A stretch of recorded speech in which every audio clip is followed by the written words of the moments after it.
Decks are a common part of home projects. As an inspector, I see homeowners building decks all the time, whether or not they're just a little patio-style deck only a few inches above the ground, or two-story decks that are huge and maybe they're more of an entertainment type deck, so they hold tons of people.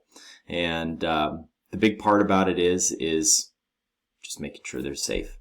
And as an inspector, I look at them all the time. I look at them, ones that homeowners build, contractors build, and we do run into quite a few correction calls. But recently, within the 2018 code, they moved a complete chapter on building decks into the IRC, the International Residential Code. And so I want to touch a little bit about on what requires a permit when it comes to decks, the inspections that are required, and then as I kind of go through this kind of section on decks, I'm actually going to design a deck going through the code book. That way, anybody who's doing their own deck, they can have the code reference and they can kind of see how I did it. It's not too difficult, but then that way at least you know you're building a deck that would meet code requirements, should be structurally sound, attached properly, and safe. So let's first talk about what's required for a deck permit. Well, anything that is attached to a house, anything that's attached to a structure that's heated, right, that a living dwelling space, if it's attached, it needs a permit. And that's for anything beyond just decks. But as far as decks are concerned, if you're attaching it to the house, even a landing, like a little landing that you just walk out onto a landing and then you walk down some steps, maybe it's coming out of a door, you need a permit if it's attached. Now, if you detach it and it's under 200 square feet and it's under 30 inches off the ground, you do not need a permit. It also cannot service the main egress to the house. So if this is your front door, or maybe your side door is your main egress and you have a little landing there and you detached it, well, it's your main egress. They want to know that that's safe. They want to know that if in the event of an emergency that you can get out of that thing and you don't have a wobbly moving around little structure there that people could get hurt on or walking in and out of it. They want to know that it's safe. So I'm going to show you the code real fast, and then we'll talk a little bit about inspections. I'll just kind of reiterate that again so that you have an idea on what does and doesn't need a permit. And then we'll start jumping into these little modules and we'll go through a complete design on decks. So this would be, IRC, International Residential Code 1052, says work exempt from permit.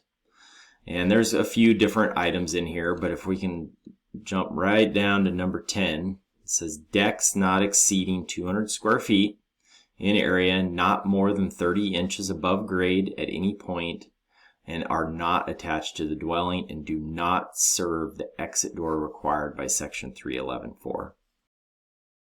So it just reiterates what I just said. So it can't be your main means of egress.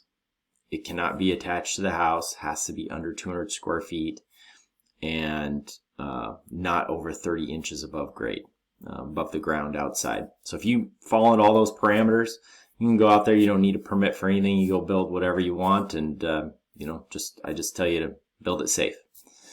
Now let's talk about inspections a little bit.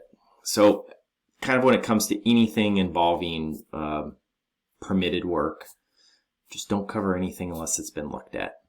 And with a deck, if it's high enough off the ground, usually the inspector can look up underneath.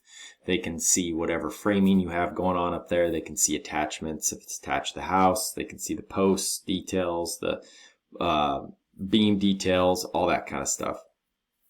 So usually with a deck, we do a footing inspection before you pour, because we're going to want to know that the footings that you designed and that are required meet the proper frost depth. So, depending on where you live, where I live, frost coverage is 2 feet down. So you have to dig down. The bottom of your footing has to be 2 feet below grade. So when someone's putting in a deck where we're at, I need to verify they're 2 feet below grade and that the footing is the size that was designed, that was approved. And I can't do that if they've already poured it because a lot of times guys will just use like a sonotube or like a round cardboard form, right? Instead of and it'll just be one big round. It'll go down into the ground. They'll dig their hole. They'll set the sonotube in there and they pour it. Well, once it's poured, I have no idea how deep it is. So you always want to make sure to get that checked. Always take pictures for backup. I always suggest that. Not all inspectors will accept pictures, so make sure you call, but some will. And maybe you can, if you're trying to work on the weekend, you can call them up and say, hey, I want to dig these footings. Can I take some pictures and call you out on Monday? That way you can dig them, pour your footings, let them set for a day or two before you start framing.